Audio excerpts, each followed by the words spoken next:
नमस्कार दोस्तों, आपका स्वागत है पहलवान गुरुदीन ग्रुप ऑफ कॉलेज के यूट्यूब चैनल पर। मैं रमाकांत सिंह, समाजशास्त्र प्रवक्ता, पहलवान गुरुदीन विधि महाविद्यालय पनारी ललितपुर से मैं एक बार फिर समाजशास्त्र का एक नया वीडियो लेकर उपस्थित हुआ हूं।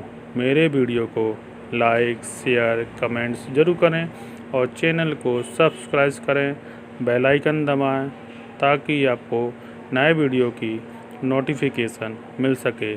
मैं इस वीडियो में समाज कल्याण एवं सामाजिक परिवर्तन पर चर्चा करेंगे। समाज कल्याण एवं सामाजिक परिवर्तन। वर्तमान भारतीय समाज में कमज़ोर वर्गों का विकास करना सरकार की नीति का प्रमुख अंग है। इसके लिए आवश्यक है कि नियोजित कार्यक्रमों के द्वारा शिशुओं, माताओं, अपाहिजों, मंद बुद्धि के लोगों तथा इसी प्रकार के दूसरे वर्गों की दशा में सुधार करने के साथ ऐसे प्रयत्न किए जाएं जिनसे जनसाधारण का सामाजिक जीवन अधिक प्रगतिशील बन सके। इस कार्य को योजनाबद्ध ढंग से पूरा करने के लिए सरकार ने सन 1953 में एक केंद्रीय समाज कल्याण बोर्ड की स्थापना की। अनेक दूसरे प्रयत्नों के द्वारा समाज कल्याण के क्षेत्र में जो परिवर्तन लाए गए हैं उन्हें संक्षेप में इस प्रकार समझा जा सकता है। नंबर 1, श्रम कल्याण।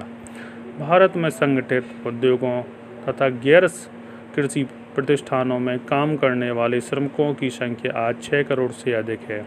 उद्योगों में काम करने वाले श्रमिकों की शिक्षा, स्वास्थ्य, न्यूनतम मजदूरी, काम के घंटों, दुर्घटनाओं से रक्षा, मनोरंजन, आवास की व्यवस्था तथा छुट्टियां आदि को कानूनों के द्वारा नियमित किया गया। सन 1976 में बंधुआ मजदूरी प्रथा का उन्मूलन करके अब तक 2.5 लाख से अधिक बंधुआ मजदूरों को मुक्त करवाकर उनकी दशा में सुधार किया गया। उद्योगों के प्रबंध में श्रमिकों को सहभागिता दी गई। स्त्री श्रमिकों की दशा को सुधारने के लिए मशीनों के बीच उनके कार्य करने पर रोक लगाई गई। चाय बागानों में स्त्री श्रमिकों के लिए स्वास्थ्य, चिकित्सा, शिशु गृह और छुट्टियों की विशेष सुविधाएं दी गईं। अनेक कानूनों के द्वारा स्त्री श्रमिकों को पुरुषों के समान मजदूरी और वेतन देने की व्यवस्था की गई है। बाल श्रमिकों के शोषण को रोकने के लिए 14 वर्ष से कम के बच्चों को कारखानों में श्रमिकों के रूप में रखने पर नियंत्रण लगा दिया गया है। सन 1979 को अंतर्राष्ट्रीय बाल वर्ष के रूप में घोषित किया गया है। इसके साथ ही भारत में बाल श्रमिकों के कल्याण को और अधिक महत्व दिया जाने लगा। इन सभी प्रयत्नों से भारत में श्रमिकों की दशा में उल्लेखनीय सुधार हुआ। नंबर 2, अनुसूचित जातियां तथा जनजातियों का कल्याण। सन 2011 की जनगणना के समय भारत में अनुसूचित जातियों की जनसंख्या लगभग 20 करोड़ तथा अनुसूचित जनजातियों की जनसंख्या लगभग 9.55 करोड़ थी।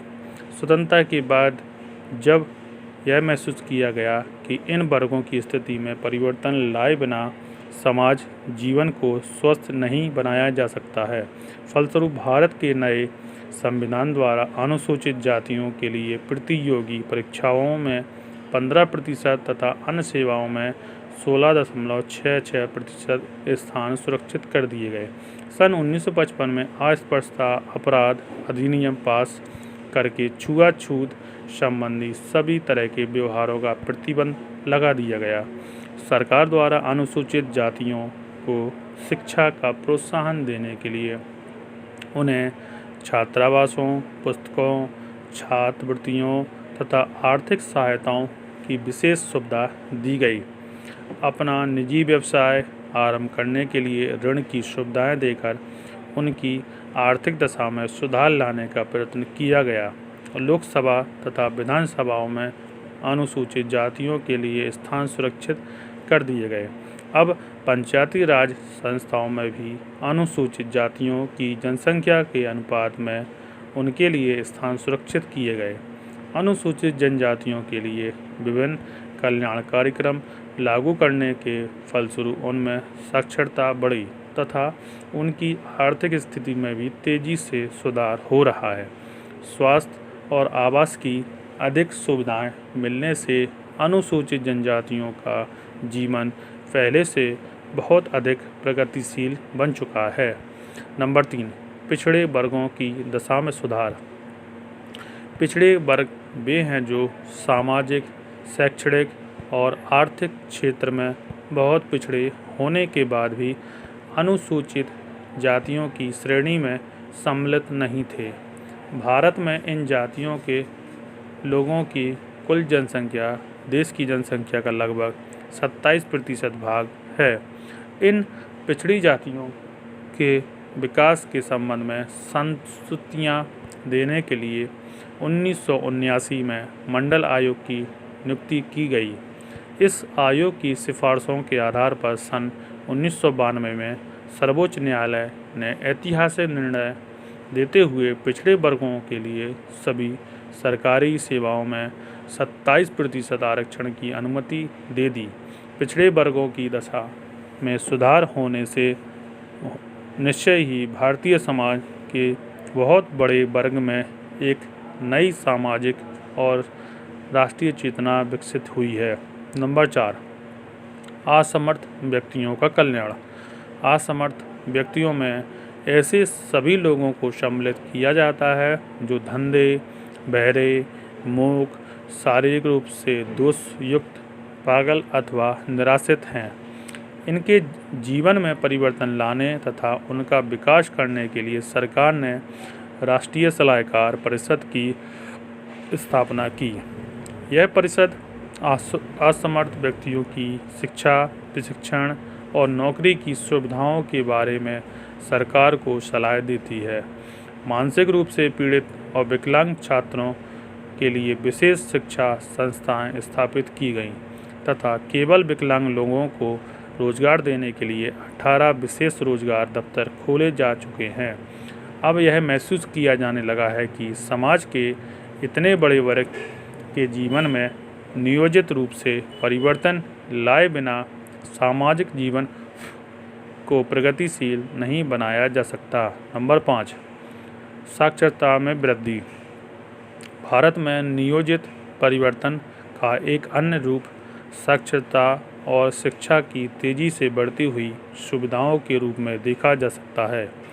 यहाँ स्वतंत्रता के समय जनसंख्या में केवल 18.33% स्त्री पुरुष साक्षर थे, जबकि सन 2011 की जनगणना के समय तक साक्षर लोगों का प्रतिशत बढ़कर 74.04 हो गया। इसका कारण प्राइमरी स्तर से लेकर विश्वविद्यालय स्तर तक शिक्षा संस्थाओं में तेजी से वृद्धि होना तथा समाज के दुर्बल और पिछड़े वर्गों को शिक्षा की विशेष सुविधाएं उपलब्ध होना। स्वतंत्रता के बाद पूर्ण शिक्षा कार्यक्रम का विशेष ध्यान दिया गया। नगरीय और ग्रामीण क्षेत्रों में शारीरिक श्रम अथवा खेती करने वाले लोगों को सायंकालीन पूर्ण शिक्षा केंद्रों की सुविधा उपलब्ध कराई गई, जिससे वे काम चलाऊ शिक्षा प्राप्त कर सके। अब पूर्ण शिक्षा कार्यक्रम को राष्ट्रीय सेवा आयोजन से जोड़कर इसका प्रसार प्रत्येक गांव में किया जा रहा है। भारतीय समाज में होने वाला यह निश्चय ही एक महत्वपूर्ण सामाजिक परिवर्तन है। नंबर 6, स्वास्थ्य सुधार।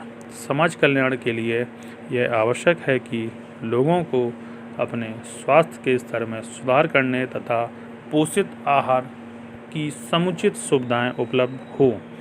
भारत में पंचवर्षीय योजनाओं के अंतर्गत विभिन्न कार्यक्रमों के द्वारा देशवासियों के स्वास्थ्य के स्तर में सराहनीय सुधार किया गया है।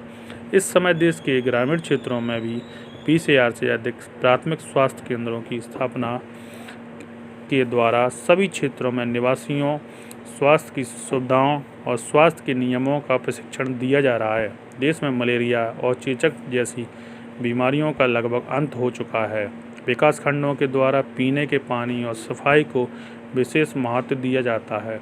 ग्राम पंचायतें अपने अपने क्षेत्र में ग्रामीण को स्वच्छता बनाए रखने का प्रशिक्षण देती हैं। इसके फलस्वरूप एक और जन्म दर में कमी हुई है और तो दूसरी ओर व्यक्तियों की औसत जीवन अवधि में वृद्धि हुई है। नंबर 7, जनसंख्या नियंत्रण।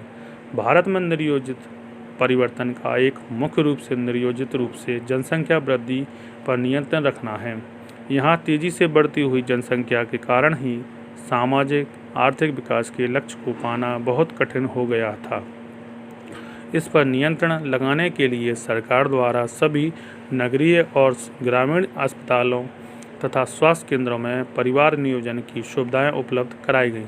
साथ ही जनसंचार के साधनों द्वारा सभी वर्गों के लोगों को बड़े परिवार की हानियों से अवगत कराया गया। एक प्रभावपूर्ण जनसंख्या नीति को लागू करके छोटे परिवारों को प्रोत्साहन दिया जाने लगा। विवाह की न्यूनतम आयु में वृद्धि की गई, जिससे दंपतियों को संतान को जन्म देने के लिए कम समय मिल सके।